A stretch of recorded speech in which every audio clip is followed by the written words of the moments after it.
Bom, pessoal, nessa aula a gente vai iniciar os nossos estudos aí pela unidade 2 da disciplina, que fala sobre absorção sonora e os absorvedores sonoros. Ah, Antes de iniciar, a gente precisa, o estudo propriamente dos absorvedores, a gente precisa falar um pouquinho sobre alguns conceitos que vão limitar o nosso estudo nesse capítulo. E depois vão ser expandidos no capítulo 3 da disciplina. Então, como a gente provavelmente já estudou em Fundamentos de Acústica, uma disciplina anterior a essa nossa, e em muitos livros na literatura toda de acústica, para quem não é aluno regular do curso também, na acústica, na nossa área, grande parte dos problemas que a gente estuda, eles são atacados a partir dessa relação que existe entre o tamanho do objeto que a gente está estudando e o comprimento de onda. E por tamanho de objeto, aqui eu quero dizer, a gente vai estudar uma sala. Então, o objeto, no caso, o primeiro objeto é a sala. Mas a gente também pode pensar em tudo que tem dentro da sala, como mobília, refletores, difusores, absorvedores, tudo que tiver dentro da sala vai ser um objeto que vai estar interagindo com a onda sonora e, portanto, a gente vai estudar essa relação que existe entre o tamanho desses objetos, sala e as coisas que tem dentro dela, e o comprimento de onda, ou a faixa de comprimento de ondas que a gente está estudando. A razão para dividir, ou para tentar dividir, é dividir para conquistar, porque dependendo dessa relação, o nosso approach físico-matemático vai mudar. E é por isso que a gente tem, ao longo da disciplina, por exemplo, a unidade 4, que fala sobre baixas frequências em salas, e as unidades 5 e 6, que vão falar da parte de alta frequência. Então a gente já tem uma divisão do espectro em pelo menos duas faixas, e a gente lida com a faixa de baixa frequência de um jeito, com a faixa de alta frequência de outro jeito, e o motivo para isso vai ficar mais claro ao longo da disciplina. Então, em acústica de salas, isso não vai ser diferente, a gente por isso tem essas duas unidades. Isso acontece porque, às vezes, o comprimento de onda ele vai ser muito maior do que tudo que tem dentro da sala e, às vezes, muito maior do que a própria sala em si, né? Se você dorme num quarto pequeno de 3 metros, você tem comprimentos de onda que são muito maiores do que isso, né? Às vezes, o comprimento de onda ele vai ser comparável às dimensões da sala. Por exemplo, em 100 Hz a gente tem um comprimento de onda de mais ou menos 3,4 metros, né? Que é um comprimento de onda relativamente grande e muitas vezes até da ordem do tamanho de pequenos estúdios, quartos, etc. E às vezes o comprimento de onda vai ser muito menor do que os objetos dentro da sala, né? Vide as altas frequências, onde a gente pode chegar a comprimentos de onda da ordem de centímetros, milímetros, etc. Então, só para relembrar, né, essa faixa de comprimento de onda, a gente tem lá em 20 Hz, que é o nosso limite assim, auditivo na faixa de frequência. A gente tem um comprimento de onda da ordem de 17 metros, né?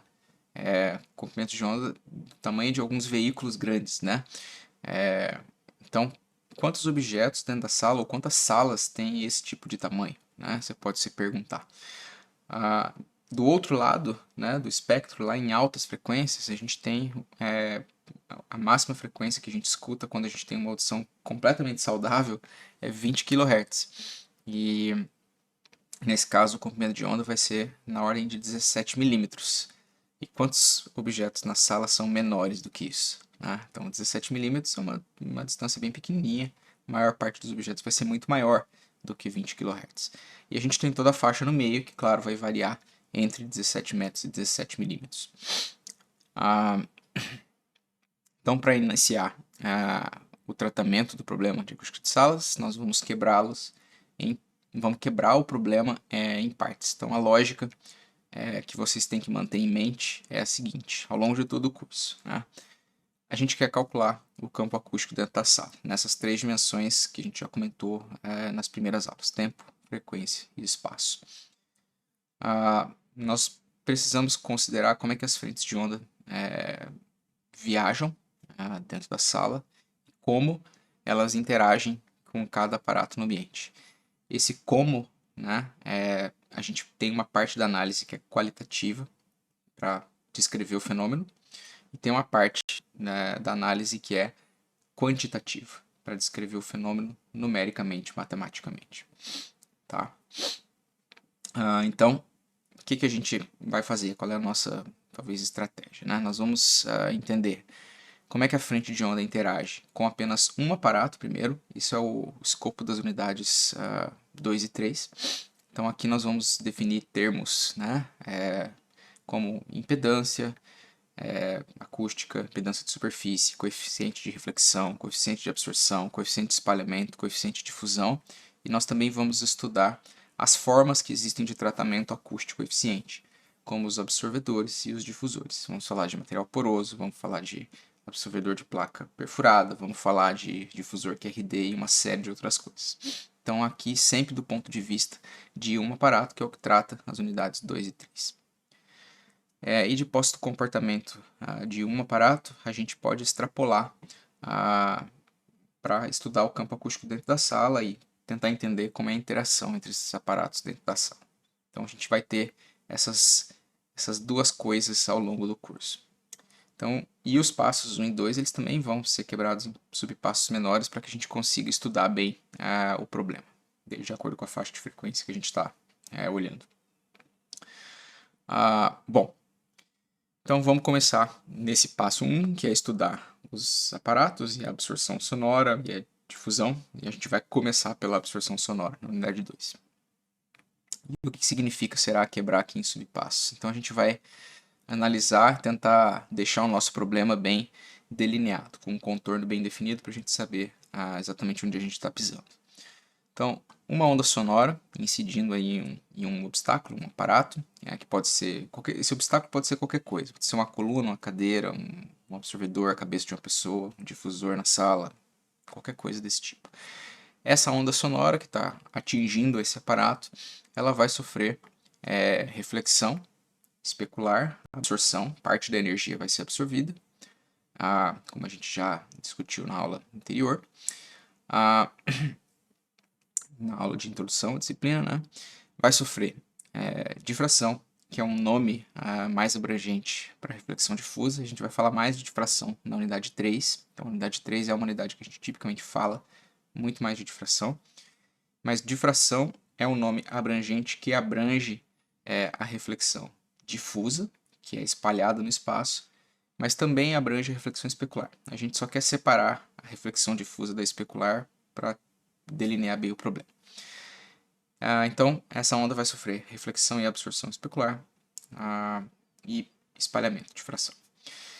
A refração é a transmissão sonora entre meios. Então, quando a onda sonora encontra um outro meio, por exemplo, uma camada de material poroso, ela vai ser refratada. Ou quando ela encontra um outro meio, tipo interface entre ar e água, ela vai ser refratada, tal como a luz é refratada. Tipicamente, a refração trata de transmissão, e transmissão não é uma coisa que a gente vai abordar muito na disciplina. O tratamento formal da reflexão difusa, com essa coisa da difração, ela é bastante complexa, e usualmente a gente vai ter que recorrer a métodos numéricos, como o método de elementos de contorno. Algumas considerações qualitativas para a gente delinear o problema do estudo agora da absorção, elas são importantes. Então a gente vai fazer uma pequena análise qualitativa do fenômeno sonoro. Bom, a gente pode fazer um paralelo, né? Vocês lembram provavelmente do ensino médio.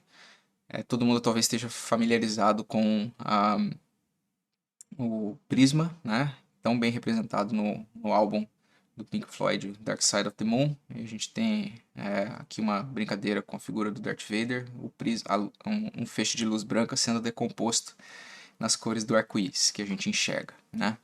A luz é uma onda eletromagnética, e por isso o paralelo, porque talvez seja mais intuitivo. E a luz visível é um pedacinho muito pequeno do espectro eletromagnético.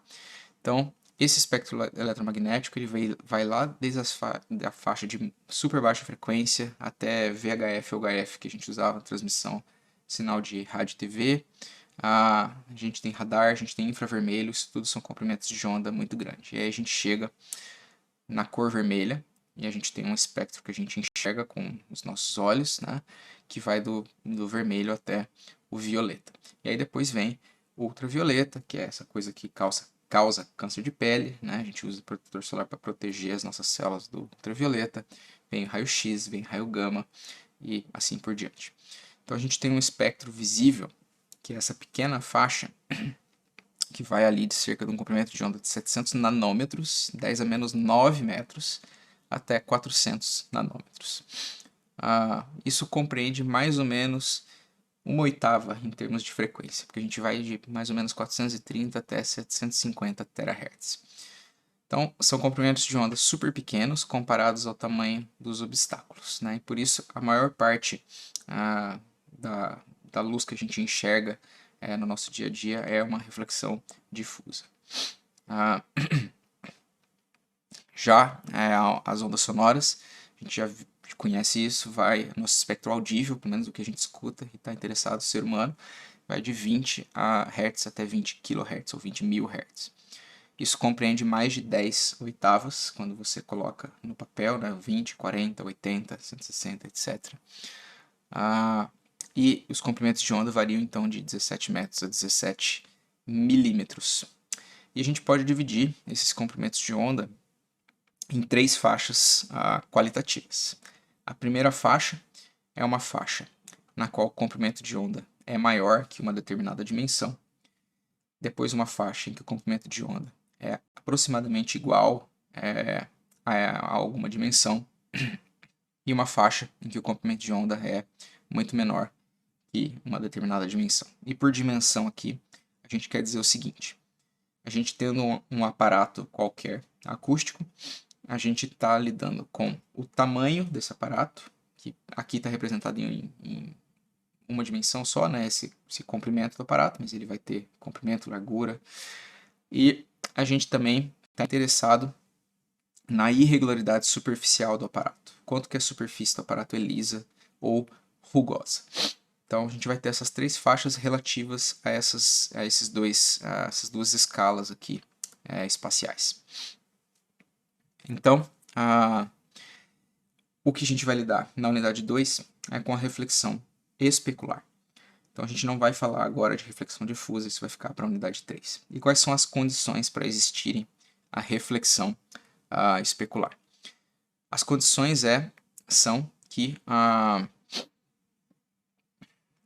o comprimento de onda tem que ser muito menor do que o tamanho do aparato, ou seja, o aparato tem que ser muito maior do que o meu comprimento de onda em questão, porque todos os aparatos na sala vão ser finitos, e o comprimento de onda tem que ser muito maior do que essas irregularidades. Então, o tamanho do aparato tem que ser bem maior do que o comprimento de onda em questão e a profundidade das irregularidades muito menor que o comprimento de onda. Ou seja, a nossa superfície que a gente vai estar lidando aqui, ela é idealmente infinita e lisa. Tá? Então nós vamos fazer uma idealização agora em que a gente vai ter uma infinita, ou seja, sempre muito maior do que toda a faixa de frequência, e a superfície vai ser lisa, ou seja, não vai ter nenhuma rugosidade. Então a gente vai estar a gente vai lidar com o problema dessas superfícies que são infinitas no espaço e são regulares ou perfeitamente lisas. E nesse caso a gente sempre vai ter o acontecimento então de uma reflexão especular. Então quando a gente tiver uma onda plana, a frente de onda plana chegando num absorvedor liso infinito, a gente vai ter uma reflexão que também vai ser uma outra onda plana viajando numa outra direção. A gente vai lidar com isso do ponto de vista matemático mais formalmente daqui a pouco. E a gente quer estudar então o que acontece com o espectro dessa onda incidente quando ela for refletida. Vai mudar? Vai mudar a magnitude, a fase? Como que esse absorvedor retira energia? Será que ele muda mais a baixa frequência? Será que ele muda uma faixa de frequência? Será que ele muda a alta frequência? É isso que a gente quer estudar neste capítulo. E esse tipo de encontro dentro da sala ele vai acontecer, claro, milhares de vezes, porque a sala vai ter várias superfícies absorvedoras, né? Só que a gente vai começar, como eu disse, por um encontro, que é o encontro dessa onda sonora plana, frente de onda plana, com uma superfície lisa e infinita. E aí a gente vai falar o caso dos absorvedores. depois a gente vai extrapolar para superfícies finitas, no capítulo 3. Então agora a gente começa por superfície lisa e infinito, para lidar com o problema da absorção, tá bom? Por hoje era isso, até mais.